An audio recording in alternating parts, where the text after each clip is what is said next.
आपका ICIT online classes के channel में बहुत बहुत स्वागत है।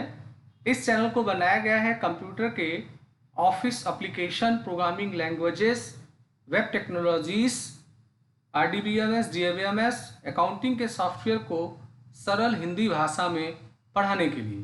मैं संतोष कुमार गुप्ता आपका बहुत बहुत फिर से स्वागत करता हूं। अगर मेरा वीडियो आपको पसंद आता है तो शेयर बटन पर क्लिक करके इसे ज़रूर शेयर करिए, लाइक बटन पे क्लिक करके लाइक करिए, सब्सक्राइब बटन पे क्लिक करके बेल आइकन को जरूर सेलेक्ट करिए, जिससे मैं कोई नया वीडियो बनाऊं तो उसकी सूचना आपको तुरंत मिल जाया करे। तो चलिए फ्रेंड्स, मैं अपना आज का क्लास स्टार्ट करता हूं। तो जैसे हम लोग पिछले कई दिनों से पाइथन को पढ़ रहे थे, तो आज मैं फिर पाइथन का 8वां ट्यूटोरियल लेके आया हूं। और आज हम लोग जिस पर्टिकुलर टॉपिक के बारे में बात करेंगे वो हमारा होता है सेट करके। तो हमारा जो पाइथन है ये एक अलग प्रकार की भाषा है। इसके खुद के अपने डेटा स्ट्रक्चर हैं। इस डेटा स्ट्रक्चर में हम लोगों ने लिस्ट को पढ़ा, हम लोगों ने टपल को पढ़ा। उसी ही तरीके से तीसरा जो डेटा स्ट्रक्चर आता है वो आपका आता है सेट करके। तो आज का जो पूरा का पूरा क्लास होगा वो इसी के ऊपर आधारित होगा। तो चलिए पहले जानते हैं कि ये सेट आखिर होता क्या है। तो जैसे सेट की हिंदी होती है समूह, बहुत सारे लोगों को आप एकत्र कर लीजिए तो उसे बोलते हैं सेट। तो हमारा जो पाइथन होता है इसमें आप सेट का प्रयोग करते हैं, तो इसमें बहुत सारे डेटा आइटम को आप एकत्र करते हैं और उनको एकत्र करने का कोई आर्डर नहीं होता है, इसीलिए इसे अनऑर्डर्ड कलेक्शन बोला गया है। और इसमें हम लोग विभिन्न प्रकार के आइटम्स को रखते हैं और उन्हें रखने के लिए हम लोग कर्ली ब्रेसेस का प्रयोग करते हैं। और एक विशेष इसका नेचर ये है कि इसमें हम डुप्लीकेट वैल्यू को नहीं कर सकते। पीछे हम लोगों ने जो लिस्ट और टपल देखा था उसमें भी हम लोग बहुत सारे वैल्यूओं को, डेटा को एकत्र करते थे, मगर उनमें हम लोग डुप्लीकेट को कर पाते थे एकत्र। यहाँ डुप्लीकेट का आपको अनुमति नहीं है। सारे वैल्यूएं यूनिक होने चाहिए, नंबर 1। और दूसरी बात यह है कि उन वैल्यूओं को आप किसी भी स्थिति में बदल नहीं सकते हैं। आप उन्हें किसी भी स्थिति में उनको चेंज नहीं कर सकते हैं। ये इसका एक विशेष नेचर होता है। एक और ख़ास बात है, ये जो ख़ास बातें मैं बता रहा हूँ ये हमारा लिस्ट और टपल से किस रूप से सेट अलग है वो आपको मैं बताने के लिए बता रहा हूँ। लिस्ट और टपल में हमारे प्रत्येक डेटा को आइडेंटिफाई करने के लिए हम लोग इंडेक्स का प्रयोग करते थे। यहाँ आपको कोई भी इंडेक्सिंग की फैसिलिटी नहीं मिलेगी। आप किसी विशेष एलिमेंट को डायरेक्ट एक्सेस नहीं कर पाते हैं, क्योंकि यहाँ इंडेक्स आपको मिल ही नहीं रहा है। जैसे एरे है, स्ट्रिंग है, आपका पाइथन में लिस्ट है, टपल है, तो इसमें प्रत्येक डेटा आइटम का इंडेक्स बन जाता है। इससे हम लोग इसे बहुत आसानी से किसी एक विशेष डेटा को एक्सेस कर लेते हैं। पर यहाँ इंडेक्स है ही नहीं, तो आप किसी एक विशेष एलिमेंट को एक्सेस नहीं कर पाएंगे। आपको अगर इन्हें यूज में लाना है तो आपको सारी वैल्यूओं को प्रिंट करना होगा।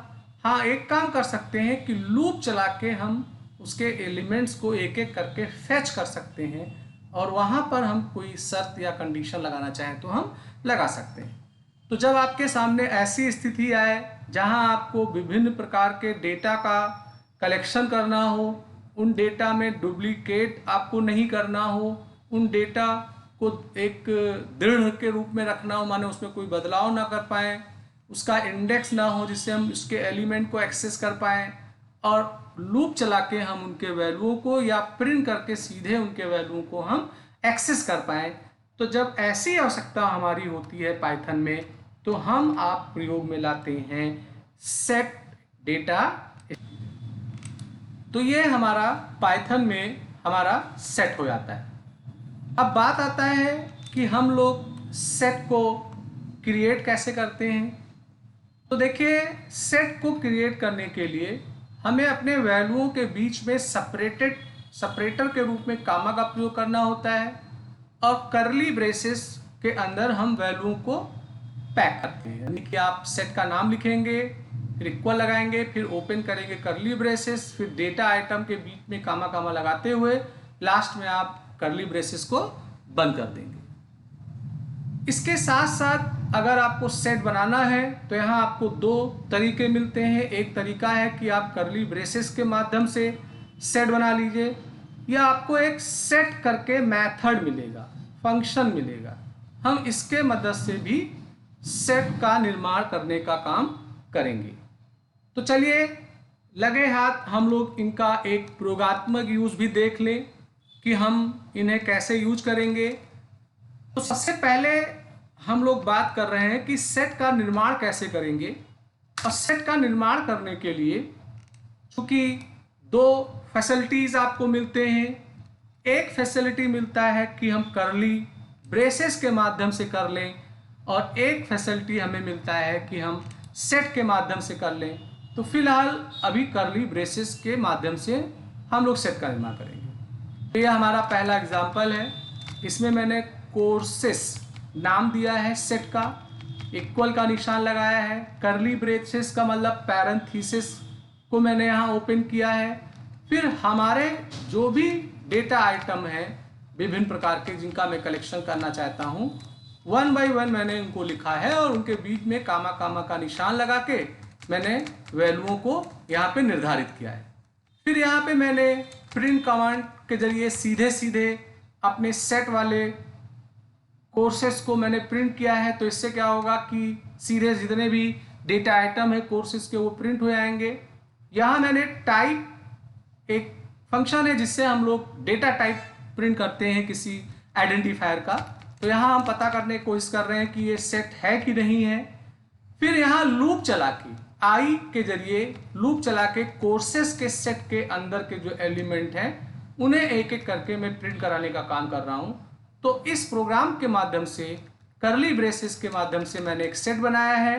पहले प्रिंट करके पूरे वैल्यू को प्रिंट कर लिया है, फिर एक लूप चला के मैंने वैल्यूओं को प्रिंट करने का काम किया है। तो चलिए इसको रन करके देख लेते हैं कि इस प्रोग्राम का आउटपुट क्या आता है। तो आप देखिए, तो पहले प्रिंट के जरिए जो भी सारी वैल्यू थी वो प्रिंट हो गई।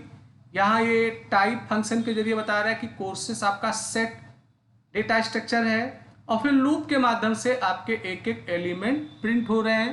जैसे आपको पहले अवगत कराया गया था कि सेट में इंडेक्स की फैसिलिटी नहीं मिलती है, हम डायरेक्ट किसी एलिमेंट को एक्सेस नहीं कर सकते हैं, पर हम लूप के माध्यम से एक एक वैल्यू को फेच करके उस लूपिंग में कोई डिसीजन कंडीशन अगर लगाना चाहें तो वो हम आसानी से कर पाते हैं।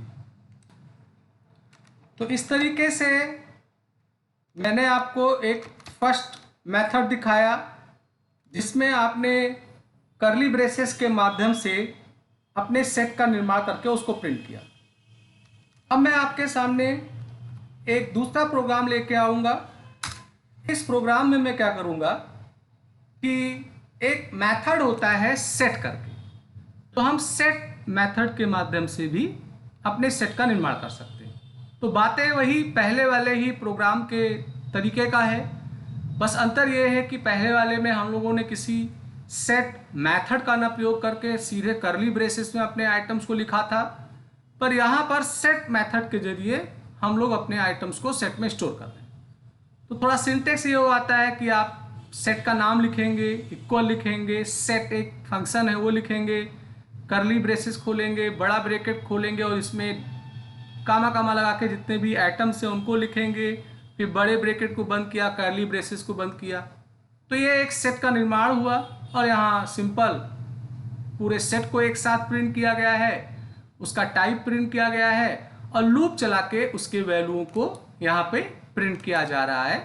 तो अब मैं अगर इस प्रोग्राम को एग्जीक्यूट करूंगा तो देखो, अगर तो पहले वाले प्रोग्राम के ही तरीके से दूसरे का सेम आउटपुट आ रहा है, कोई आउटपुट में अंतर नहीं हो रहा है, बस केवल डिफरेंस ये है कि पहला वाला कर्ली ब्रेसेस के मदद से सेट बना था और दूसरे वाले में सेट मेथड के माध्यम से मैंने इनको दिखाने का काम किया है। तो ये आपका होता है कि हम लोग सेट को कैसे बनाते हैं। अब हमारे सेट के ऊपर कौन कौन से क्रियाएं हम लोग कर सकते हैं, उन क्रियाओं को हमें बारी बारी जानना होगा। तो हम लोग विभिन्न प्रकार के अंकगणितीय क्रिया अपने पाइथन के ऊपर कर सकते हैं, जैसे यूनियन का काम, इंटरसेक्शन का काम, डिफरेंस का काम, कंपैरिजन का काम, ये ऐसे और भी बहुत सारे बातें हैं जो हम लोग सेट के ऊपर परफॉर्म करते हैं। और अगर आपने एक बार सेट बना लिया है तो उसमें अगर कोई नया आइटम ऐड करना चाहते हैं तो उसके लिए ऐड एक मेथड होता है। इससे एक बार में हम लोग एक ही आइटम को ऐड कर पाते हैं। एक अपडेट करके आपको मेथड मिलता है, इसमें हम एक बार में एक से अधिक वैल्यूओं को अपने सेट में ऐड कर सकते हैं। तो ऐड और अपडेट का रोल यही है, नया आइटम सेट में ऐड करना। इससे एक एक होता है ऐड, और इसमें आप कलेक्टिव ऐड कर सकते हैं, ये फायदा होता है। रिमूव भी कर सकते हैं, अगर आपने सेट बनाया है तो उसके किसी विशेष आइटम को आप रिमूव कर सकते हो, या पूरे के पूरे सेट को भी आप इम्पटी कर सकते हो। तो एक होता है डिस्कार्ड, एक होता है रिमूव। इनके माध्यम से हम जिसे डिलीट करना चाहते हैं उस आइटम का हम नाम लिखते हैं और वो आइटम हमारा रिमूव होता है। पॉप में हम किसी आइटम का नाम नहीं लिखते हैं, बाय डिफ़ॉल्ट जो लास्ट आइटम होता है वो रिमूव होता है। और क्लियर से पूरा का पूरा जो हमारा पॉप होता है वो हमारा इम्पटी हो जाता है। तो आपको मैं प्रयोगात्मक यूज दिखाऊंगा कि कैसे इनका हम लोग प्रयोग करते हैं। तो चलिए फिर हम लोग पाइथन में चलते हैं, और पाइथन में आपको प्रोग्राम के माध्यम से मैं दिखाऊंगा कि ये जो ऑपरेशंस हैं इन्हें हम लोग कैसे यूज करते हैं। तो पहले जो दो प्रोग्राम थे इसमें आपको बताया गया कि कैसे आप सेट का निर्माण करेंगे। अब जो आगे के प्रोग्राम हैं इनमें आपको इनके ऑपरेशन के बारे में दिखाया जाएगा। तो अगला वाला जो एग्जाम्पल है, इस एग्जाम्पल में ऐड मेथड का प्रयोग करके अपने सेट में हम लोग नए आइटम को ऐड करेंगे। तो पहले सेट मेथड से एक सेट कोर्सेज का निर्माण हुआ, फिर उसे पूरा प्रिंट कर लिया गया। फिर सेट का नाम कोर्सेस है, उसमें ऐड किया गया एक नया कोर्स PGDCA, फिर एक कोर्स नया ऐड किया गया BCA। तो ये दो आइटम जो होंगे वो आपके सेट में ऐड हो जाएंगे। तो जब आप इन्हें प्रिंट करेंगे तो जो दो नया ऐड हुआ है वो भी प्रिंट होगा, पहले से जो था वो भी प्रिंट होगा, और फिर लूप चला के उसको प्रिंट करने की बात हुई है। तो यहाँ ऐड मेथड का प्रयोग दिखाते हुए वैल्यू को कैसे ऐड किया जाएगा वो दिखाया गया है। तो ये पहले सेट में जो वैल्यूएं थी वो एज इट इज दिख रही हैं। फिर आपका नया जो दो वैल्यू मैंने ऐड किया था PGDCA और BCA वो इसमें ऐड हुआ है, और फिर लूप के माध्यम से उन सारी वैल्यू को यहाँ पे प्रिंट करके देखा गया है। तो आप सेट में कैसे नया वैल्यू ऐड करें उसके लिए आपको एक प्रोग्राम मैंने दिखाया हुआ है। अब मैं आपको एक दूसरा प्रोग्राम दिखाऊंगा। इस प्रोग्राम में मैं आपको आगे ये बताना चाहता हूँ कि आप एक से अधिक अगर वैल्यू ऐड करना चाहते हैं तो आप अपडेट मेथड का प्रयोग कर सकते हैं। अभी आपने तीसरे वाले प्रोग्राम में देखा था तो वहाँ क्या हो रहा था कि हम लोग एक बार में एक ही वैल्यू ऐड कर रहे थे। तो अगर हमें 50 वैल्यू ऐड करनी है तो हमें 50 बार ऐड मेथड लिखना पड़ेगा। पर यहाँ अपडेट के साथ एक सीरीज में आप जितने वैल्यू देना चाहते हैं एक सीक्वेंस में एक ही लाइन में लिख सकते हैं। तो ये मैंने सेट बनाया, सेट को प्रिंट किया, फिर अपडेट मेथड से 3 कोर्सेज को मैंने ऐड किया है PGDCA BCA MCA, फिर फ्रेश इसको प्रिंट किया है और फिर लूप चला के इसको प्रिंट किया है। तो मैं अगर इस प्रोग्राम को रन करके देखता हूँ तो इसका जो आउटपुट आता है ये पहले जो निर्माण हुआ था सेट वो आया, फिर BCA PGDCA MCA जो ऐड किया वो इसमें आ रहा है, फिर लूपिंग के माध्यम से वो वैल्यूएं आपको प्रिंट करके दिखाई जा रही हैं। तो ये एक प्रोग्राम है जिसमें मैंने आपको डिमॉन्स्ट्रेट किया है कि कैसे ऐड और अपडेट का प्रयोग करके हम लोग सेट में कोई नई वैल्यू ऐड करेंगे। अब मैं एक 5वां प्रोग्राम दिखा रहा हूँ। इस प्रोग्राम में मैं रिमूव मेथड का प्रयोग कर रहा हूँ। रिमूव मेथड का ना प्रयोग करके डिस्कार्ड एक मेथड का प्रयोग कर रहा हूँ। इसका यूज है किसी आइटम को रिमूव करना। तो जो डिस्कार्ड होता है इससे आप कोई वैल्यू रिमूव करोगे।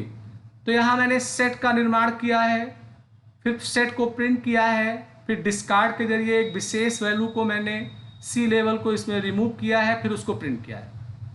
डिस्कार्ड में थोड़ा एक दिक्कत ये होता है कि जो वैल्यू आप रिमूव कर रहे हो अगर वो वैल्यू इसमें मौजूद नहीं है तो ये कोई एरर नहीं देता है, कोई मैसेज नहीं देता है। वहीं आगे मैं एक मेथड दिखाऊंगा रिमूव, उसमें कोई वैल्यू जो आप रिमूव करते हैं तो वो आपको वार्निंग एरर दे देगा कि वो वैल्यू मौजूद नहीं है अगर नहीं होगा तो फिलहाल सी लेबल को एज ए कोर्स मैं अपने लिस्ट सेट से डिलीट करूंगा। तो पहले ये फ्रेश पूरा लिस्ट हो गया, देखिए इसमें सी लेबल मौजूद है। अब यहाँ सी लेबल आपका रिमूव हो गया। तो ये मैंने रिमूव के माध्यम से यहाँ एक वैल्यू मैंने रिमूव किया। अब मैं आपको डिस्कार्ड के बाद रिमूव मेथड का प्रयोग करते हुए वैल्यू को रिमूव करना दिखाऊंगा। यहाँ एक बात है विशेष कि अगर आपकी वैल्यू मौजूद नहीं होगी जिसे आप रिमूव कर रहे हो तो ये वार्निंग देता है, ये इसके साथ बेनिफिट होता है। तो देखिए यहाँ मैंने एक सेट बनाया है, प्रिंट किया है, रिमूव कर रहा हूँ के लेवल को जानबूझ करके, तो के लेवल यहाँ कहीं नहीं है। तो अगर डिस्कार्ड में मैं करता के लेवल और के लेवल अगर लिस्ट में नहीं होता तो कोई वार्निंग नहीं देता है, मगर ये हमें वार्निंग देगा। तो चलिए पहले इसी को ही एग्जीक्यूट करके देख लेते हैं। तो चूंकि के लेवल मौजूद नहीं है तो देखिए यहाँ पे एरर आ रहा है, पर अगर इसी को आप डिस्कार्ड के साथ करेंगे तो एरर वो नहीं देता है, यही अंतर होता है। तो आपका जो रिमूव है ये आपको एरर मैसेज देता है, यही इसके साथ फायदा है। अब मैं चाहता हूं कि इसमें से मैं ट्रिपल सी को रिमूव कर दूं, तो यहाँ मैंने ट्रिपल सी लिख दिया है। अब मैं जब इसको रन करूंगा तो आप देखो ये एरर नहीं देगा, इसमें जो ट्रिपल सी कोर्स था वो अब डिलीट हो चुका है। तो ये अंतर होता है हमारा रिमूव और डिस्कार्ड में। अब मैं आपको आगे दिखा रहा हूं पॉप एक फंक्शन होता है। तो पॉप फंक्शन होता है कि जो लास्ट वैल्यू होती है उसको वो बाय डिफॉल्ट रिमूव करता है, इसमें हमें कोई आइटम का नाम नहीं लिखना होता है। तो यहाँ खाली सेट का नाम और पॉप मैंने लिखा है। तो मैं अगर इसे रन करता हूँ तो आप देखो यहाँ पे ट्रिपल सी, लास्ट का मतलब ये राइट टू लेफ्ट अपने आप को काउंट करता है, तो ट्रिपल सी अब आपका यहाँ पे रिमूव हो चुका है। तो ये आपका होता है पॉप। अब पॉप के बाद एक आपके लिए और फंक्शन होता है क्लियर। इससे क्या होता है कि पूरी की पूरी लिस्ट आपकी इम्पटीव आती है, यानी कि आपका कोर्सेस नाम का सेट तो रह जाएगा पर उसके जो डेटा आइटम है वो पूरे के पूरे डेटा आइटम क्लियर हो जाते हैं, इम्पटी हो जाता है आपका सेट। तो इसको मैं रन करके अगर देखूं तो यहाँ पहले मैंने जो प्रिंट किया था वो सारी वैल्यू प्रिंट हुई, फिर अब आपका सेट यहाँ पे चूंकि इम्पटी हो गया है इसलिए कोई वैल्यू ना प्रिंट करके केवल वो सेट यहाँ पे प्रिंट कर रहा है। तो फ्रेंड्स ये कुछ आपके फंक्शन थे, मेथड थे, जिन्हें मैंने आपको वन बाय वन यूज करके दिखाया।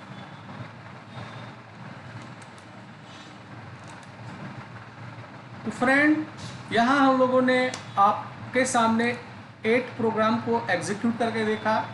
इसमें पहले 2 प्रोग्राम में मैंने आपको सेट बनाना बताया, एक without set operation set method के द्वारा था और एक सेट मेथड के द्वारा हुआ। फिर मैंने आगे आपको तीसरा, चौथा, पाँचवां, छठवां, सातवां, आठवां प्रोग्राम यानी 6 प्रोग्राम और दिखाए। इसमें मैंने पहले वाले प्रोग्राम में ऐड मेथड का प्रयोग किया, फिर अपडेट का किया, फिर उसके बाद डिस्कार्ड, रिमूव, पॉप और क्लियर का किया। अब आपका जो सेट डेटा स्ट्रक्चर है इसमें हम लोग यूनियन का भी कैलकुलेशन कर सकते हैं। तो अगर 2 सेट है और उसमें अगर मुझे यूनियन कैलकुलेट करना हो तो इसके लिए 2 मेथड है, मैं अभी बताऊंगा कि यूनियन का उद्देश्य क्या है। एक ये ऑपरेटर होता है पाइप ऑपरेटर और एक यूनियन मेथड होता है। इनमें से किसी भी एक का प्रयोग करके हम यूनियन कैलकुलेट कर सकते हैं। यूनियन का उद्देश्य क्या होता है? जो दो सेट हैं, दोनों के कंटेंट को, आइटम को एक साथ मिक्स करके ये दिखाने का काम करता है, ये इसका यूज होता है।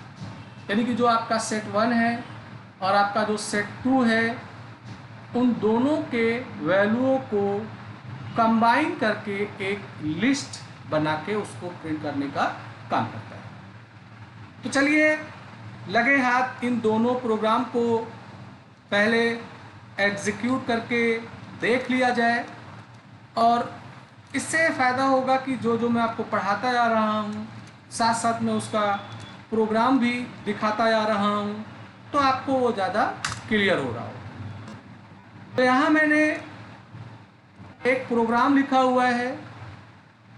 इस प्रोग्राम में मैंने एक डे 1 नाम का सेट बनाया है। इसमें मैंने मंडे से ट्यूसडे, वेडनेसडे, थर्सडे यानी 1, 2, 3, 4 डेज लिखे हैं, और एक सेट मैंने बनाया है 2 करके, इसमें अगले जो 3 डे हैं मैंने उनको लिखा है।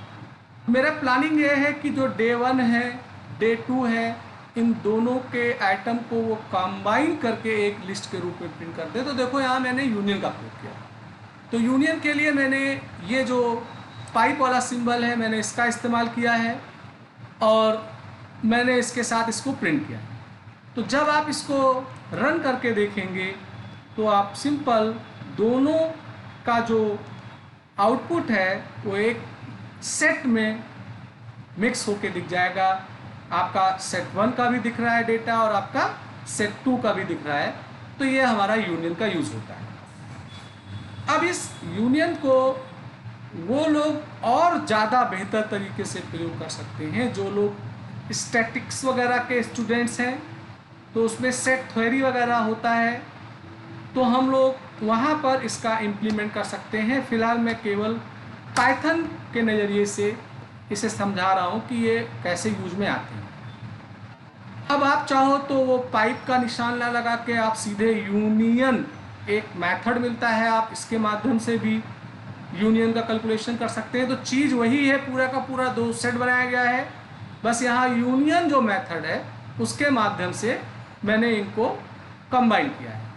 तो इसके साथ मैं इन्हें रन करता हूँ तो सेम आपको आउटपुट यहाँ भी दिखाई देगा। दोनों सेट को वो कंबाइन कर देता है। तो ये आपका हो जाता है कि कैसे आप यूनियन का कैलकुलेशन करेंगे अपने 2 सेट। तो फ्रेंड्स, इस तरीके से हम लोगों ने सेट के संबंधित 10 प्रोग्राम्स एग्जीक्यूट करके देखे। पहले 2 प्रोग्राम में मैंने आपको दिखाया कि सेट का निर्माण कैसे करते हैं, क्योंकि निर्माण करने के 2 मेथड हैं। अगले 6 प्रोग्राम में मैंने आपको दिखाया कि उसके ऊपर ऐड या रिमूव के ऑपरेशंस कैसे करते हैं, और फिर अगले 2 प्रोग्राम में मैंने यूनियन का यूज करके दिखाया। अब आपका एक होता है इंटरसेक्शन। इंटरसेक्शन का क्या प्रयोग होता है? इंटरसेक्शन भी हम लोग 2 सेट पे चलाते हैं, और ये क्या करता है कि दोनों सेट में जो कॉमन एलिमेंट्स होते हैं, डेटा होते हैं, उनको प्रिंट करता है। यूनियन का रोल ये था कि पहले को भी उठा लेगा और दूसरे के भी सारे आइटम को उठा लेगा और दिखा देगा। इंटरसेक्शन का यूज होता है कि पहले और दूसरे में जो कॉमन, उन्हें प्रिंट करेगा। अब आप में से जिन लोगों ने DBMS RDBMS पढ़ा होगा, तो एसक्यूएल स्टेटमेंट में हम लोग इनका प्रयोग ज्वाइन के समय करते थे। तो फिलहाल मेरा यहाँ उद्देश्य है इनको समझाना। इसके लिए भी 2 ऑपरेटर है, एक ये एम्परसेंड के निशान से आप इंटरसेक्शन कर सकते हैं, और एक आपको इंटरसेक्शन करके मेथड भी मिलता है। तो चलिए सीधे फिर इंटरप्रेटर में चलते हैं इसके, और आपको मैं दिखाऊं कि कैसे इंटरसेक्शन का प्रयोग किया जाता है। ये मैं आपको दिखाने का काम कर रहा हूं। तो यहाँ इंटरसेक्शन का अगर आप यूज देखो तो पहले सेट 1 बनाया गया है, फिर सेट 2 बनाया गया है, फिर प्रिंट में एम्परसेंड का निशान चूंकि इंटरसेक्शन के लिए है वो लगाया गया है सेट 1 और सेट 2 के बीच में। तो ये करेगा दोनों में कॉमन। दोनों में कॉमन कौन है? राम नीचे नहीं है, मोहन, देखिए मोहन मोहन दोनों में है, जफर नहीं है, मोदी। तो राम और मोदी जो है वो लिस्ट 1 में भी मौजूद है, सेट 1 में भी मौजूद है और सेट 2 में भी मौजूद है। तो ये आपको उन्हीं वैल्यू को ही प्रिंट करके देगा। देखिए मोहन और मोदी प्रिंट होके आ रहे हैं, क्योंकि मोहन और मोदी जो हैं वो आपके दोनों में कॉमन है। मोहन मोहन यहाँ भी है और मोदी यहाँ भी। इसी तर्ज पे आपका एक इंटरसेक्शन मेथड भी है, हम डायरेक्ट उसके माध्यम से भी इंटरसेक्शन कर सकते हैं। तो बात वही है, दो सेट बनाया गया है, सेट वही है, राम मोहन जफर मोदी, मोहन मोहन और मोदी कॉमन है। यहाँ इंटरसेक्शन फंक्शन का प्रयोग करके सेट 1 और सेट 2 पे कैलकुलेशन किया गया है। तो आउटपुट इसके जरिए आपको वही ही मिल रहा है जो आपको पहले वाले के जरिए मिला था। तो ये हो जाता है आपका इंटरसेक्शन। अब एक होता है डिफरेंस करके। तो डिफरेंस में क्या होता है कि हम दो सेट के बीच में कैलकुलेट कर सकते हैं डिफरेंस। इसके लिए दो वैरायटी आपको मिलेगा, एक सब्ट्रैक्शन का निशान लगा के कर सकते हैं और एक डिफरेंस मेथड भी मिलेगा। इसका रिजल्ट ये होता है कि जितने भी एलिमेंट हैं सेट 1 में और वो सेट 2 में प्रेजेंट है उनको रिमूव कर देता है। Removing all element from set 1 that are present in set 2। तो पहले वाले सेट 1 का जो वैल्यू दूसरे में मौजूद है उसको वो रिमूव करके आपको प्रिंट करता है। तो चलिए इसको भी हम लोग एग्जीक्यूट करके देख लेते हैं। इसके लिए मैंने 13 प्रोग्राम बनाया है, 13वां प्रोग्राम इसके लिए यूज होगा। तो सेट के लिए 13 एग्जाम्पल है। तो यहाँ देखिए राम मोहन जफर मोदी है, रोहन मोहन मोदी कोमल है, यहाँ सब्ट्रैक्शन का निशान लगाया गया है। तो जो सेट 1 की वैल्यू सेट 2 में मौजूद है, कौन मौजूद है, मोहन और मोदी मौजूद है, तो उन्हीं को वो रिमूव कर देगा। ये इसका यूज होता है। तो देखिए आपका जफर और राम यहाँ पे प्रिंट होके आ रहे हैं। जफर और राम इसलिए प्रिंट होके आ रहे हैं क्योंकि जफर जो है ये इसमें मौजूद नहीं है और राम इसमें मौजूद नहीं है। तो मोहन मौजूद था और मोदी मौजूद था, तो इसे आउटपुट सेट 1 का ही दिखाना है। सेट 2 से इसकी कोई बातचीत नहीं होगी। बस करेगा क्या कि ये कंपैरिजन करेगा कि जो सेट 1 की वैल्यू है अगर वो सेट 2 में है तो उसको सेट 1 से रिमूव कर देगा। तो राम चूंकि इसमें मौजूद नहीं है, मोहन मौजूद है और मोदी मौजूद है, तो वो उस आधार पे आपको जवाब यहाँ पे दिखा रहा है जफर और राम और जफर दिखा रहा है। तो ये आपका होता है डिफरेंस करके। अब यही सेम काम हम लोग डिफरेंस करके एक मेथड मिलता है उसी से कर सकते हैं, चीज़ वही होगी। तो यहाँ पर अगर आप देखो तो सब कुछ वही है, बस यहाँ खाली डिफरेंस मेथड का प्रयोग किया गया है, सब्ट्रैक्शन का प्रयोग नहीं किया गया है, बाकी डेटा आइटम वही है। तो इसमें भी जफर राम जफर का आपको आउटपुट दिखाई पड़ेगा। तो ये आपका हो जाता है कि डिफरेंस का काम कैसे करेंगे, वो चीज मैंने आपको यहाँ पे दिखाया। अब आपका एक जो होगा वो कंपैरिजन है, ये लास्ट है आपका। कंपैरिजन का मतलब हम लोग दो सेट के बीच में कंपैरिजन ऑपरेटर का यूज कर सकते हैं। Greater than, less than equal, greater than equal का यूज कर सकते हैं। और जवाब के रूप में यही आपको बताएगा कि वो दोनों इक्वल हैं, कि वो सुपर सेट हैं, कि सबसेट हैं। ये आपको जवाब बताता है, कंपैरिजन कर सकते हैं। तो चलिए इसके लिए मैंने एक प्रोग्राम बनाया हुआ है, उस प्रोग्राम को मैं ओपन करता हूँ। ये लास्ट 15 प्रोग्राम है, थोड़ा सेट वाला चैप्टर हमारा बड़ा हुआ है, बाकी टपल और लिस्ट छोटे थे। तो यहाँ मैंने क्या किया है, 3 सेट बनाया है, डेज 1, डेज 2, डेज 3 बनाया है। और इनमें मैंने वैल्यूओं को कुछ ऐड किया है। पहले कंपैरिजन किया है डेज 1 को डेज 2 से, डेज 1 को तुलना किया है ग्रेटर देन से डेज 2 से। फिर डेज 1 को लेस देन से तुलना किया है, फिर डेज 2 को डेज 3 से मैंने इक्वल लगा के कंपेरिजन किया है। तो ये आउटपुट के रूप में ट्रू फाल्स फाल्स बताएगा कि वो सुपर सेट है कि सब सेट है कि इक्वल है। उस आधार पे ये जवाब बताने का काम करता है। तो फ्रेंड्स, आज का जो क्लास था इसमें हम लोगों ने सीखा कि सेट को कैसे बनाया जाता है, सेट के ऊपर जो ऑपरेशंस हैं वो कौन कौन से हैं, यूनियन का प्रयोग किया, इंटरसेक्शन का प्रयोग किया, डिफरेंस का प्रयोग किया, कंपैरिजन का प्रयोग किया। तो ये आज का मेरा क्लास था सेट के संबंधित। तो अगर मेरा वीडियो अच्छा लगा हो तो लाइक करिए, शेयर करिए, सब्सक्राइब करिए, बेल आइकन को सेलेक्ट करिए, जिससे मैं कोई नया वीडियो बनाऊं तो उसका अलर्ट आपको तुरंत मिल जाया करे। तो मैं आपके आज के क्लास को यहीं स्टॉप करता हूं। आपका दिन बहुत शुभ हो।